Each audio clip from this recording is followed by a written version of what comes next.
Hello, Lydia. Hello, how are you? Hi. Welcome. Just give us a few minutes. We'll start. Sure, no problem. Less than I'll quickly 5 grab minutes. I'm just grabbing a glass of water. No problem at all. No, you can have a cup of coffee if you want. We won't be long.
Hi, Helga. Hi, Prof. Do you just want to try and share your screen and see that it works? Sure.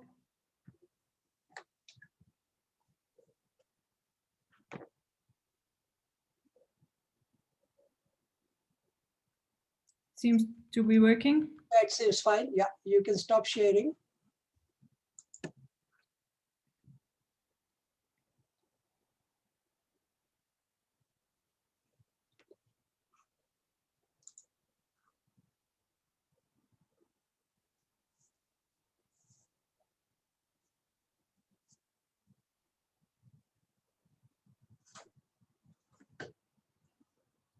Lydia, we are ready to start. Can we start?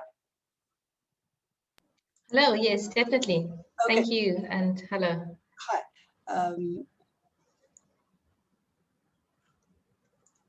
Hi, I'll just start my video to say hello to everyone. Hi.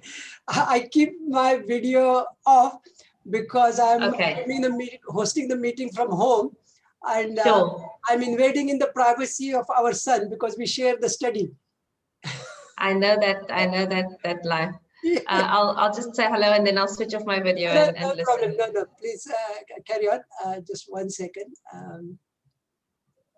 Okay.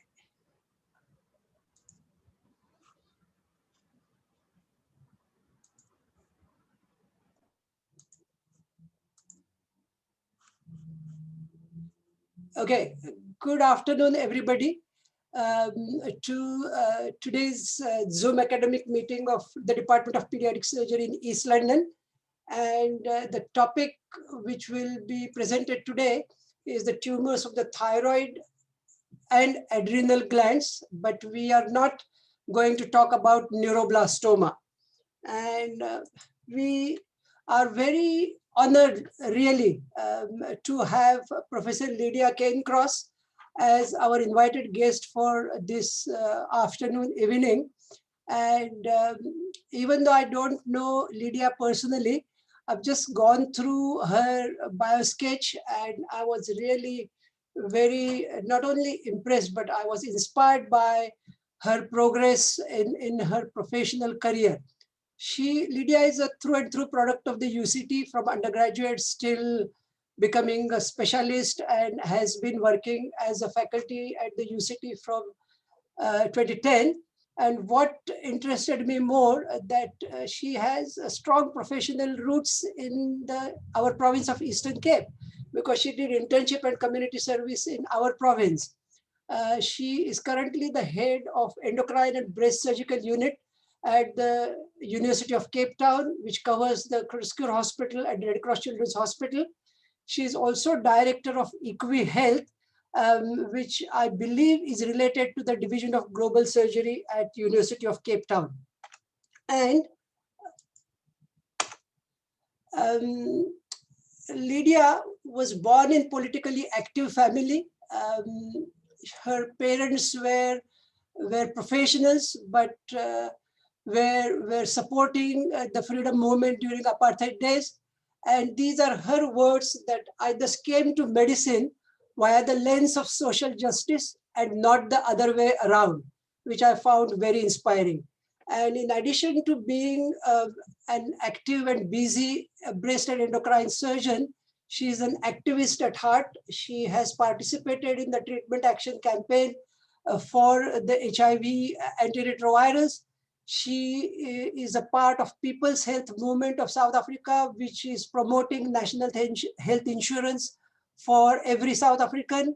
She was actually part of the Fees Must Fall movement and supported the students. And she considers herself to be fortunate in finding a space in surgery that bridges the divide between health activism and her professional work. So these are all things which are very close to our heart in the Eastern Cape, in the small Dorpy of East London. And so we are really, Lydia, we are very honored to have you as our invited guest today. So I will now ask Dr. Helga Nauhaus, who is our registrar in pediatric surgery, to give her presentation. After that, we'll invite Professor Cairncross to give her thoughts. And then I will invite comments from other senior consultants and the consultants from our department. So Helga, I will stop sharing. You can start sharing.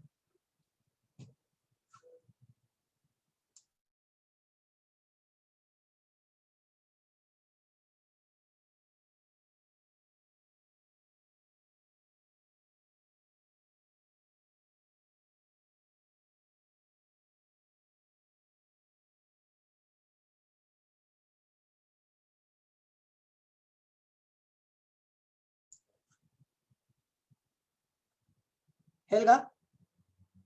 Sorry, I can't hear you.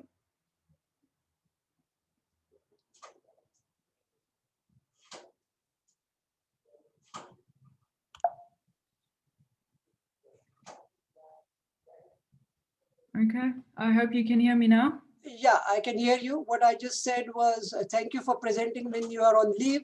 We consultants in the department appreciate it. You can go ahead now. Shoot. Thank you. Thanks, Prof. Yeah, my topic for today is tumors of the thyroid and adrenal glands. It's a bit of two topics in one, so I'll try and get through them quite swiftly. And as Prof mentioned earlier, we're not going to cover neuroblastoma, only other tumors of the adrenal glands.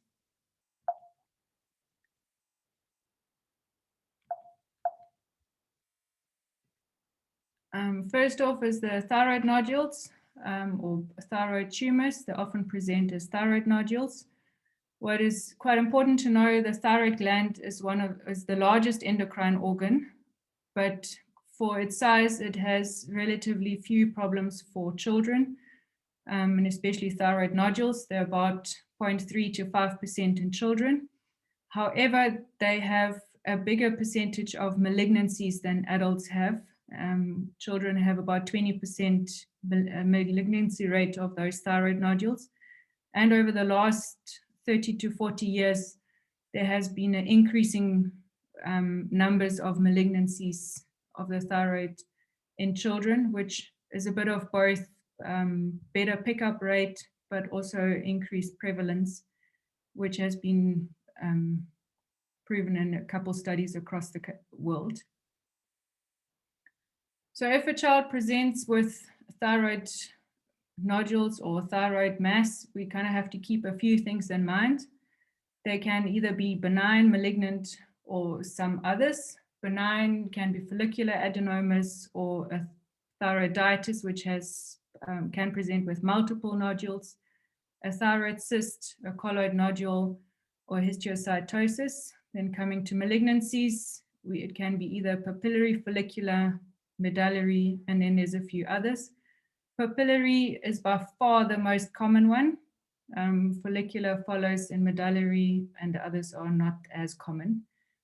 And then don't forget the other ones that can present similar but are not related to the thyroid gland itself. It can be a cystic hygroma or a thyroglossal duct remnant or branchial cleft cyst or germ cell tumor.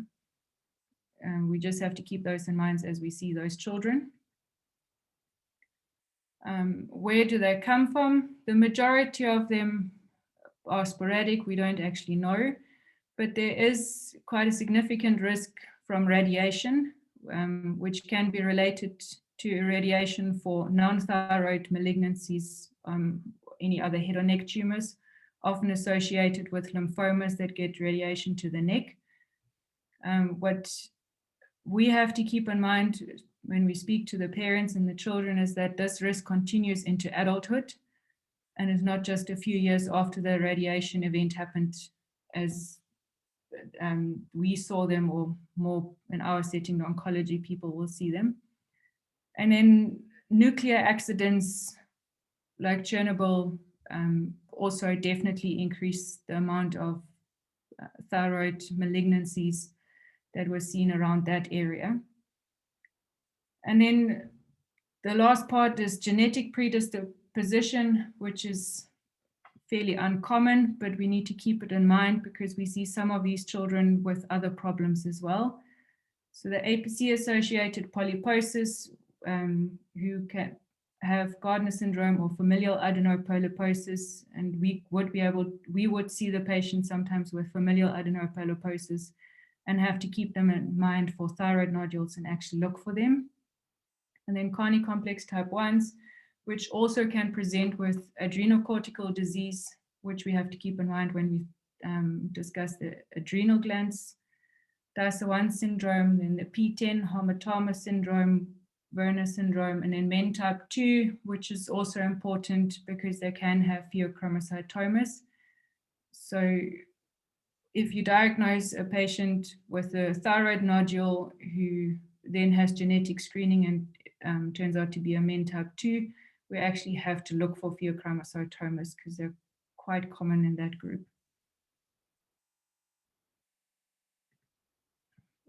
How do these children present? In many cases, it's often an incidental finding during another investigation, ultrasound neck for anything else, or a CT neck for CT after a cardiac, a motor vehicle accident, or any other reason why we investigate them. Often found incidentally, and then we'll work them up for whether this needs attention or not. Can also present as a solitary nodule that the patient or their family pick up. Can also present with features of hyperthyroidism and can be associated with multiple lymph nodes. So once we find a solitary node, we actually actively have to palpate for lymph nodes around it, which will then can mean that this is a malignancy and needs to be investigated faster. Workup is well, pretty standard. Detailed history, when did it start, where did it come, how fast is it growing, any associated symptoms, especially with hyperthyroidism, then definitely a good examination, including lymph nodes, as I said earlier, and also lymph nodes in other places. Then in terms of blood investigations, we usually start off with the TSH, a thyroid stimulating hormone. And for that, we want to know whether it's normal or increased or decreased, and that depends on where we go next. If it's decreased, we'll do a radioisotope scan and see whether there's decreased or increased uptake. As you can see on the right, if it then becomes a increased uptake, a hot nodule, we either treat for hyperthyroidism and observe, or if it's subclinical hyperthyroidism, just observe. If it's normal or decreased uptake, we need to continue with ultrasound and possibly a FNA. On ultrasound, if we follow down the other side of the limb, we look for features, whether this could be a thyroid cancer or whether it's just a benign lesion. Thyroid features of a thyroid cancer is a solitary nodule, could be hyperechoic, has solid parenchyma, irregular margins. Nodule can be or will be taller than wide, and can have abnormal lymph nodes around it. And then the other one that's concerning when we have to follow them up is the enlarging nodule. On the criteria for benign is completely cystic or a spongiform appearance, and echogenicity with a comma tail shadowing. Once we know whether this is most likely a benign lesion, we just follow them up and monitor and do repeat ultrasounds 6 months to yearly.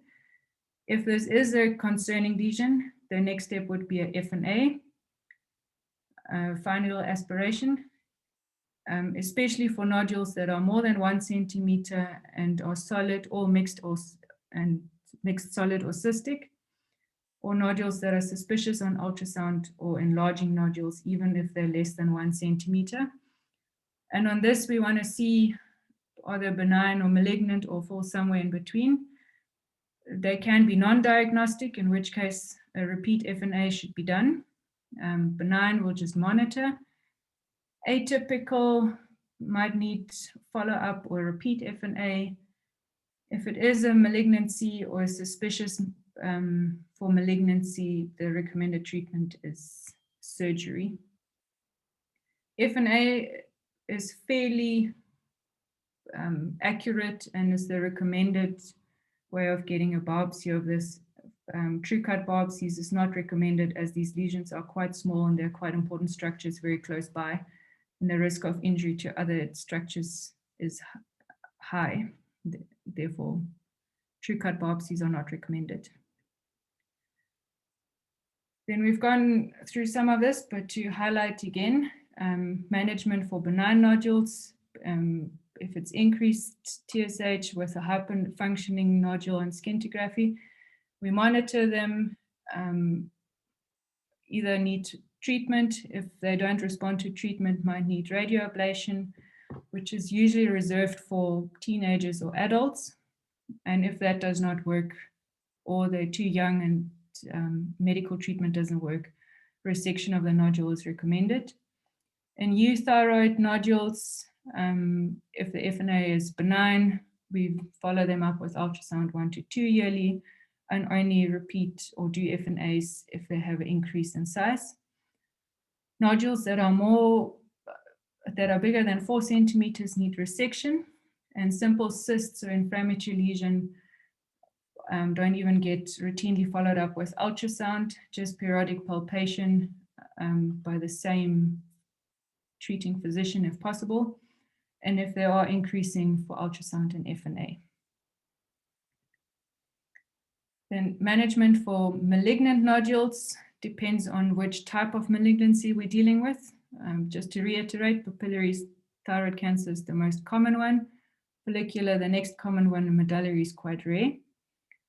For papillary one, the pre-op workup needs to include a comprehensive neck ultrasound to look for central and natural lymph nodes, as that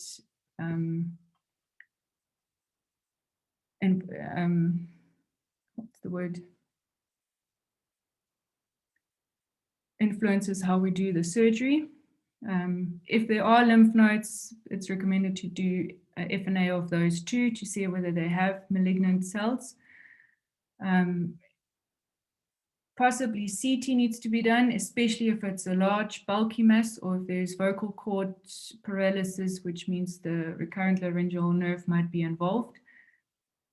Again, to plan surgery. And then for papillary thyroid cancer, the recommended surgery is a total thyroidectomy plus minus dissection of lymph nodes of the central and lateral neck, depending on what the ultrasound said. Especially if there's positive lymph nodes or suspicion of METs, again, our iodine scintigraphy is done to scan for lymph nodes other places in the body and metastases, especially in the lungs.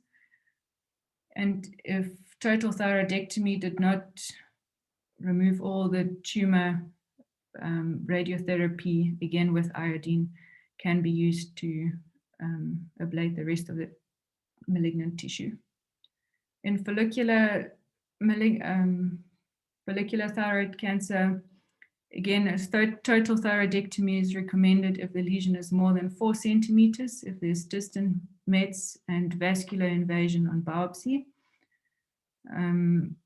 or if it was initially a smaller mass and only a lobectomy or lumpectomy was done and the histology comes back and says vascular invasion.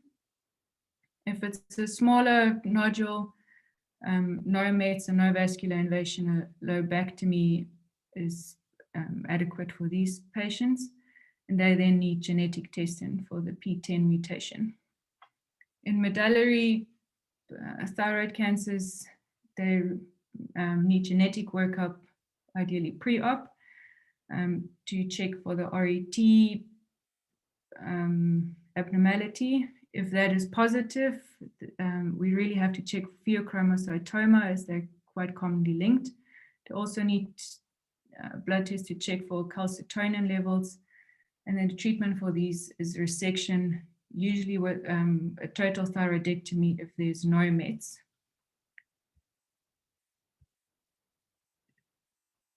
In terms of surgery, just very briefly, the anatomy that we need to keep in mind. It's usually a transverse collar incision. In adults, it's described as 2 centimeters above the collarbone. We have to dissect through the midline between the sternohyoid muscles, and you'll find a thyroid gland right behind it. In the middle is the isthmus, and then the two lobes. Directly posterior to the thyroid is the trachea, and posterior to the lateral of the trachea is the recurrent laryngeal nerve, which is very closely associated to the thyroid and needs to be identified prior to excising the thyroid to try and preserve it. As we all know, if we injure that nerve, vocal cord paralysis can be the consequence. Then the parathyroid glands are posterior to the thyroid, 4 of them, 2 on each lobe. They're also closely associated to the thyroid and should ideally be left behind when the thyroidectomy is done. If one is accidentally removed, there's multiple options of where to reimplant them. If the malignancy encases them, they are removed. And ideally, if possible, 1 or 2 are left behind, and that is good enough.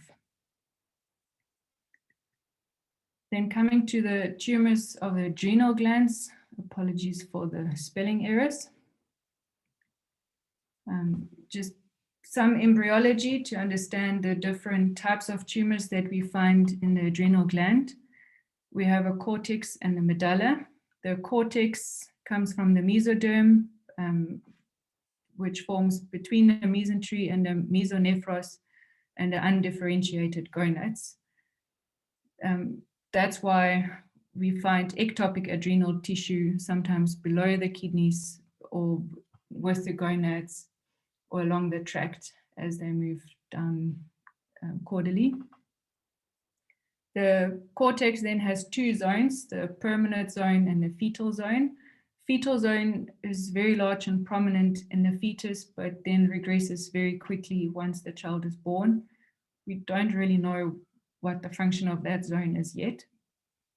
And then the permanent zone consists of 3 layers. The outermost is the glomerulosa, which produces aldosterone. Then the middle layer is the fasciculata, which produces cortisol and androgens and a little bit of estrogens. And the middle layer has the innermost layer of the cortex has the reticularis, which also produces the same as the fasciculata. Then on the inner side of the adrenal glands, we have a medulla, which is formed from ectodermal neurocrest cells. And that's important when we come back later to the tumors that can form there, why they look different to the ones that are arising from the cortex and why they have different presenting features. So quite a few adrenal masses. By far the most common one is neuroblastomas, but we'll cover them on another day. The others are often incidental findings and quite rare, but they can present with symptoms, and we'll go through them one by one. So adrenal adenomas is a benign lesion that arises from the cortex of the adrenal gland. It can present with increased cortisol level. And what is important to know is that children rarely present with typical Cushingoid features. So they often only have weight gain together with reduced growth. And any child that presents with that should be worked up for Cushing syndrome. That is done with blood cortisol levels and urine cortisol levels. But it's important to remember that adrenal adenomas is not the most common cause for the raised cortisol, and alternative reasons need to be looked at the same time. Most common one is pituitary masses. And once we know this is a child with Cushing syndrome, we've done all the blood tests, we know it's not a pituitary mass. The next step is to do a CT or MRI of the abdomen and see if it could be adrenal adenoma. I'll go to the other one and we'll talk about management. Then the other way adrenal adenoma can be present is with hyperaldosteronism. So they present with hypertension, muscle weakness, polydipsia, polyuria, and then on blood tests we'll find a metabolic alkalosis with a low potassium and a high or normal sodium. The diagnosis is made with aldosterone and renin levels and then confirmed with a saline challenge, where a bolus of saline is given to the child to see whether the aldosterone levels will decrease on that, and if they don't, hyperaldosteronism. On imaging, preferably CT, but MRI is also an option. CT picks up smaller lesions, whereas MRI needs a bit bigger lesions to see, but it has much less radiation to the child. And then often can be two diagnoses here, either adrenocortical hyperplasia, which is bilateral, and the treatment for that is spironolactone, or adrenal adenoma, which is rare in children, but the treatment for, and it's unilateral, the treatment for that is usually resection, either open or laparoscopically. Then on the malignant side, adrenocortical carcinomas, again, they're very rare, but they can have a varied presentation. They might, children might present with early virilization or feminization on 2 to 25%, or again, Cushing syndrome with the features that we saw earlier. Blood tests for these children include testosterone levels, DHEAs, cortisol levels, and then the same for urine, including 17 ketosteroids. Again, CT scan is more sensitive, and then adrenal venous sampling is done in adults, but is considered too invasive in children, and therefore is not done. And the treatment for these ones is complete resection with adjuvant chemotherapy, and if there is recurrence, excision is done again to try and get all the tumor out. And then coming to the adrenal medulla, where pheochromocytoma is the common one that we're focusing on here. But keep in mind that pheochromocytomas don't necessarily have to be in the adrenal medulla. They can be anywhere where chromaffin cells are, which includes ganglia and in the carotid, along the aorta, or the thoracic sympathetic trunk. They present predominantly with hypertension, and any child presenting with hypertension needs to be worked up for pheochromocytoma. But they can also present with headaches, sweating, visual disturbances, nausea and vomiting, polydipsia, and polyuria. In terms of blood workup, needs plasma-free metanephrines, and for the urine, again, fractionated metanephrines, and again, CT or MRI. CT is easier available to us, MRI a bit more difficult, but the MRI sometimes picks them up better. And then genetic testing, as 40% of pheochromocytomas have genetic abnormalities that need to be addressed then. The treatment involves medical and then later surgical treatment. It's very important that we treat them adequately prior to surgery and optimize them as good as possible. The first drug is an alpha-adrenergic blocker for 7 to 14 days to control the blood pressure. Then they usually present quite dehydrated and need a good fluid resuscitation. If that doesn't quite cover the hypertension and doesn't optimize them, only then we start beta-adrenergic blockers or calcium channel blockers. And like I said, it's very important to optimize them well pre-surgery with good communication intra-op and minimal handling of the tumor until the vein is ligated. But I'll go through a bit more details for the surgery part, because it's quite a tricky operation, especially from the anesthetic side. These children have very labile blood pressures and can easily shoot up or drop dramatically. So ideally pre-induction, sometimes it's not possible, then they do it peri-induction A-line, so they have beat-to-beat blood pressure monitoring. And all drugs drawn up ready to give, whether to support the blood pressure or whether to decrease the blood pressure, and ideally very short-acting drugs. At times, the blood pressure shoots up so high that they actually ask the surgeon to please stop operating, stop handling the pheochromocytoma so that they can get control of the blood pressure again. And so again, highlights the importance of good communication.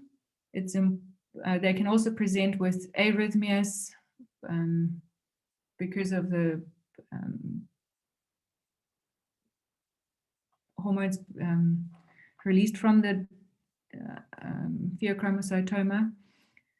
Again, dehydration can be there and have to be fluid resuscitated optimally and have to be given fluids judiciously but as needed intra-op. Then important for us to know as well, because we can see these children pre-op, intra-op, it's usually the anesthetics problem, but post-op we again manage them. Metoclopramide is contraindicated in these children as it can precipitate a hypertensive crisis. Glucagon is also contraindicated. It's sometimes used because the children can present with low sugars, but they can release massive catecholamines. Ketamine is contraindicated as it's a strong sympathomimetic and will increase heart rate and blood pressure even further. Halothane is luckily no longer used, but it also could cause instability of the patient. And then any histamine releasing medication is a relative contraindication, and that includes morphine. But they've found if you give it carefully and slowly, the histamine release is not that dramatic, and the children can tolerate morphine and fentanyl during the operation and afterwards. So in conclusion, thyroid cancers are rare, but they are increasing in number, which means we need to know about them. Adrenal tumors other than neuroblastomas are also rare, and we have to keep them in mind. We don't think about them, we're not going to diagnose them, and we'll miss them. And because there are such rare tumors and often we don't know much about them, once we have diagnosed the child with a thyroid or adrenal cancer, we have to discuss with centers of excellence, at least for advice possible for them to take over further management and especially during the operation. Thank you. Helga, thank you very much. That was a really very good, comprehensive presentation. Just shows your reading and your understanding. I know, and we knew that this is a big topic, actually 2 in 1 to cover in one presentation is a mammoth task, but you have really done well. And the importance of this topic is that they are rare, but we as pediatric surgeons need to be aware of these pathologies. We need to have a basic plan of how to diagnose, and we need to know how to manage them. And obviously, as you clearly mentioned, your last conclusion statement is that they need to be dealt with by centers of excellence. And it is so profoundly important that initially I had contacted Professor Sharon Cox to be guest for this meeting, but she said that at Red Cross, Professor Cairncross does all the endocrine surgery. So then I contacted Professor Cairncross. So this is how, wherever there is expertise and such rarity, these patients need to be referred to such experts. So thank you, Helga. So Lydia, we are all ears. You can share your screen if you wish to have a PowerPoint. Otherwise, please give your comments. Thank you.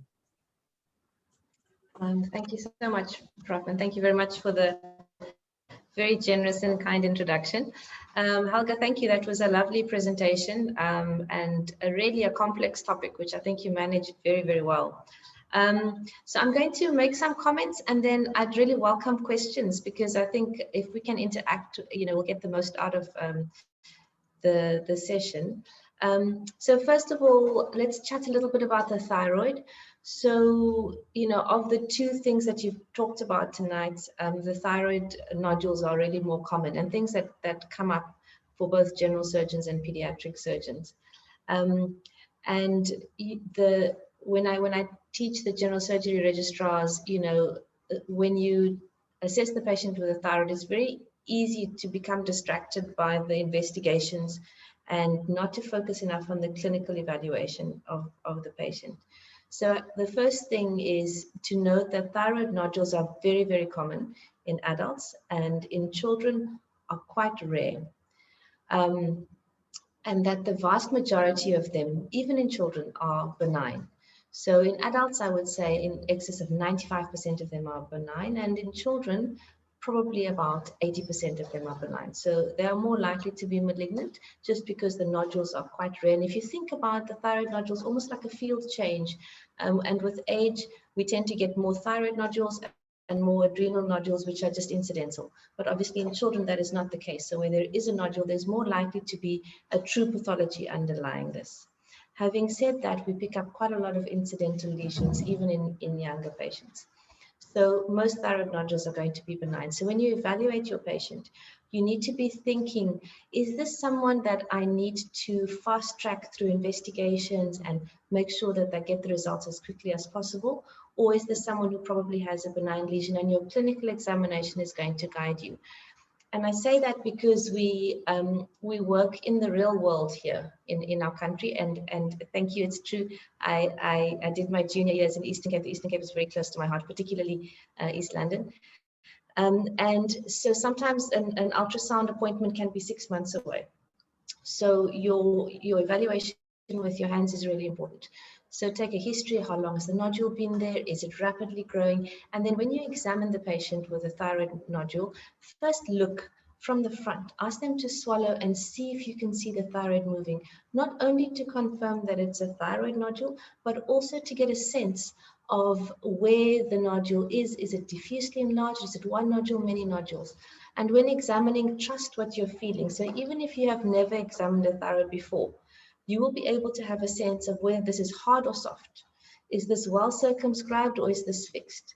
Are there lymph nodes? Any doctor and certainly any surgeon can pick that up.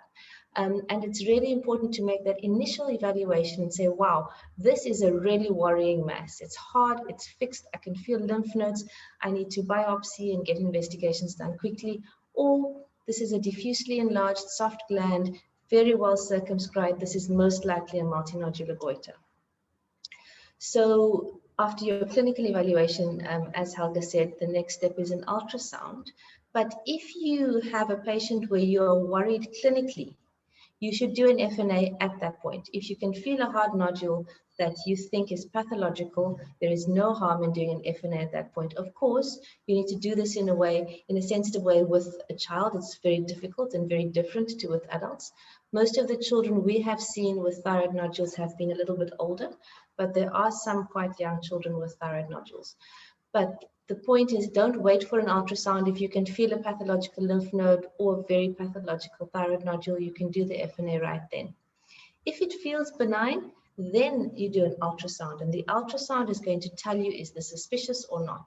And Helga's outlined those features very nicely for us, but really, is it solid? Are there calcifications? Is it taller than wide? And so on. The thing with the thyroid is that you don't get a yes-no answer. It's not a black and white. There's going to be a grade of probability with your ultrasound. And that grade of probability will tell you whether or not to do the biopsy. Unfortunately, the FNA is also a grade of probability. And you will see on the thyroid cytology reports, you will get a Bethesda reporting score, which will score the cytology in a grade from 1 to 6, with 6 being malignant and 2 being benign and 1 being inadequate. Anything from a Bethesda 4 up will require an operation. So you will sometimes see a report that says something like follicular neoplasm, which is a Bethesda 4. And just important to remember that neoplasm does not mean cancer. Neoplasm means new growth. And a follicular neoplasm could be either benign or malignant. So when you're counseling your patient, you need to discuss that. You probably need an operation, but there is still a chance that this is benign. So coming to children and our experience with thyroidectomies for children, we go to Red Cross Hospital probably once or twice a year, and we do 100 thyroidectomies at Groote Schuur and 1 or 2 at Red Cross, so you get a sense of the difference. And the kinds of operations we've done have been for Graves' disease, so thyrotoxicosis, 1 or 2 for compression, a big multinodular goiter, quite rare but happens, and then a couple of thyroid cancers, and as Helga said, most of them are papillary thyroid cancers. Thyroid cancer in children, we do manage a little bit differently to adults because they tend to be more advanced when they present. They tend to have lymph node metastases and distant metastases, but despite that, the survival is very good from thyroid cancer, well-differentiated thyroid cancer. And conceptually, globally, while thyroid cancer is increasing, we know that papillary thyroid, most of those cancers in adults and in children are papillary thyroid cancers, which are very slow-growing and indolent cancers. To give you a sense of it, the 40-year survival, 40 years, for adult differentiated thyroid cancer is about 85%. And in children, only about 2% of children with differentiated thyroid cancer die from that specific disease. So it is almost a kind of chronic disease, even when it's spread and it's metastatic. So once the surgery is done, we give radioactive iodine and can often control the cancer. Another slightly different concept in endocrine cancer is even if there are metastases, we will operate on the thyroid. And that is because once you've removed the thyroid, radioactive iodine is very effective in treating metastatic disease. Okay, oh, I must just mention on thyroid cancer, medullary thyroid cancer is a little bit different in children. So remember MEN2A, which is what is associated with medullary thyroid cancer. And in families that have MEN2A, we need to do a prophylactic thyroidectomy, and usually before the child is 4 years of age, often even younger than that. So that's quite important for pediatric surgeons to know. In terms of the adrenal, I think Helga's covered everything really well. We see very, very few adrenal lesions within our drainage area and through Red Cross Hospital. A few paragangliomas and pheos, and I think there's been one Cushing syndrome in the last 10 years that we have seen. So they're extremely rare, and we haven't seen adrenocortical carcinomas, though those are obviously something to look out for. So in an adult, an adrenal lesion will come to us through 2 routes. Either they will come because the patient is hypertensive and has been worked up for a surgical cause of hypertension, or they will come to us because a scan has been done and an adrenal nodule has been found, which is incidental. So clearly in children, the second indication or presentation is quite unusual because incidental adrenal nodules are very rare in children. So it will usually be through the route of hypertension, and then it's investigating for Cushing's and for Cons and for pheo, as has been described. I think I'm going to stop there, Prof, and take any questions so I don't take up too much time. Thank you. No, Lydia, that was excellent. And what I liked most was you stressed on history taking and the basic clinical examination before looking at the investigations. And we are in Africa, and you stress the practicalities and also the ultrasound. That was very good. And all the little details which you told, I think they are worth remembering for all of us, including not only the trainees, but also the consultants and the specialists. And yes, these things are quite rare, but I think we need to know about them. And many of us would know a colleague who has had thyroid cancer, and that colleague needed surgery for thyroid cancer quite recently. So it is a disease which happens amongst us. And even though in East London, we probably haven't picked up a pheochromocytoma, probably because they have been missed, but these things do happen. So Lydia, thank you very much. I see Prof. Hadley is there. who has, who has massive experience about pediatric surgical oncology. So, Prof. Hadley, we would welcome your comments. Thank you, Prof. Hi, Milind, and Professor Cairncross, thank you very much for making the points that you've made. I mean, I was in a busy pediatric surgical practice for, I don't know, 30 years. And I must have been called upon to do thyroidectomies in children probably on fewer than 15 times. And I think it's important that as pediatric surgeons, we recognize that our adult colleagues have far more experience and skills in this procedure, and that we should avail ourselves of their services. And I don't think I ever operated on a thyroid without an adult endocrinological surgical specialist at my side. So yeah, it's not the sort of thing that you can play around with. There are a lot of mishaps that lurk, waiting for the occasional surgeon to try and remove these things.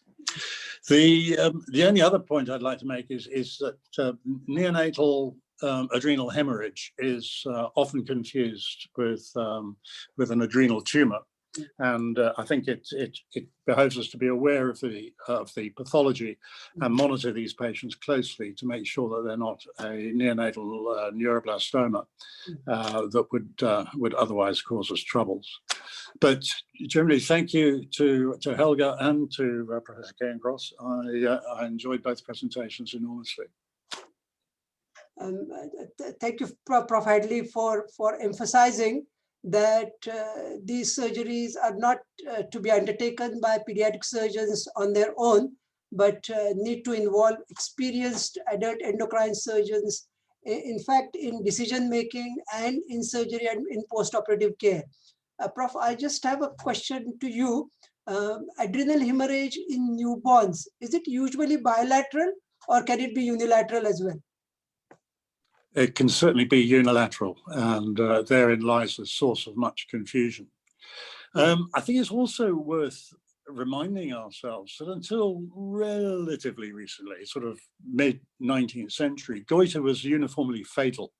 And it was a particular problem amongst young ladies.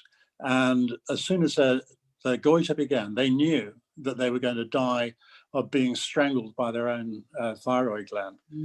And it was only when Koch started investigating the thyroid and started removing the gland that we realized, A, what it did, because he made a lot of his patients myxodematous, of course, but also that the expertise is nothing.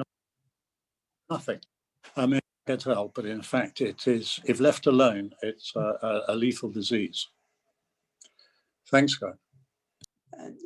Thank you, Prof. I just remember back home in India, when I was studying and training, there was a tribal area in our province where because of iodine deficiency, a multinodular goiter was almost endemic. And we used to get at least one new patient of multinodular goiter, maybe two, every week in our clinic. And subtotal thyroidectomy was an operation at least on every theater list. But thank you for just that interesting piece of history. Next, I would like to invite Dr. Yashoda Manikchand, who is our consultant pediatric surgeon, was trained by Prof. Hadley and has special interest in pediatric surgical oncology. Yashoda, any comments, please?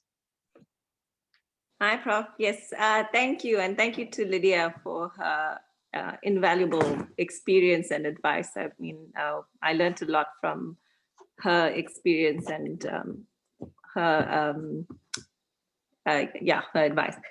So I just want to make two comments for more of our juniors that headaches and hypertension are red flag in children, and we need to investigate them thoroughly.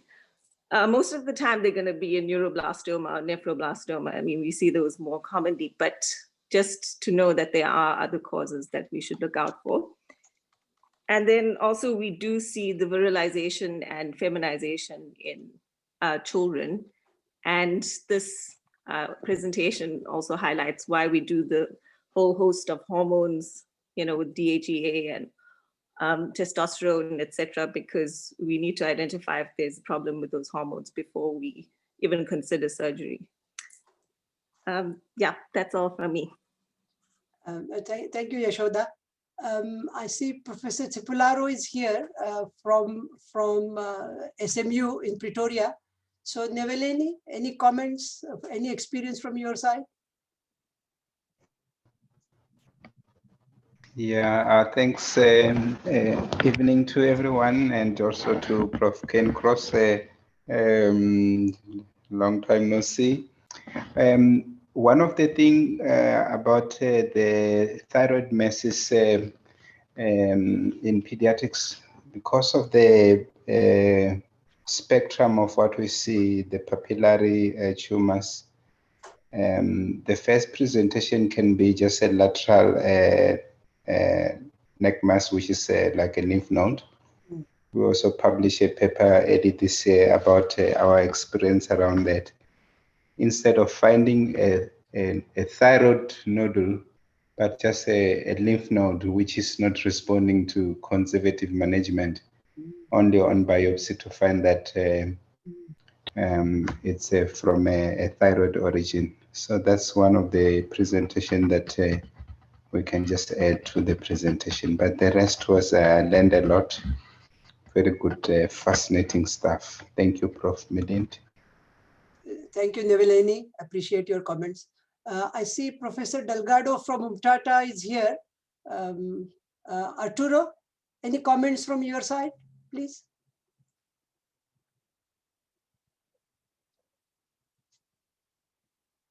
Prof. Delgado, can you hear me? Any comments from you? I don't think he's able to hear me.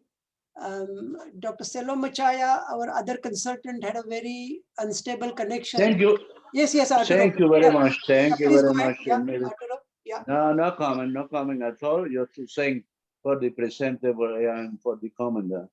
That's Okay. all. No, thank you, Arturo.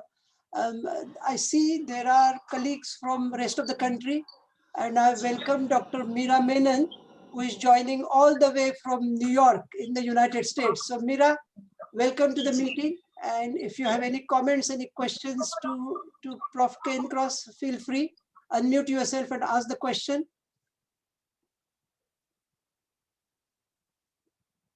Meera, can you hear? Probably not. Anyone else? If you have any questions, please unmute yourself and ask questions to either Helga or to Prof. Cairncross. No questions. Everybody's floored with the excellent presentations. Okay. I'm just going to thank Helga and Lydia once again. And I'm going to give an open invitation to Lydia to visit Eastern Cape when this COVID nonsense is over, and just to enjoy the hospitality of the people in East London. And you're most welcome to visit the Department of Pediatric Surgery, and we will work with the adult surgeons, and we will try and find out and have a nice teaching session and program for you. So Lydia, I think final comments from your side.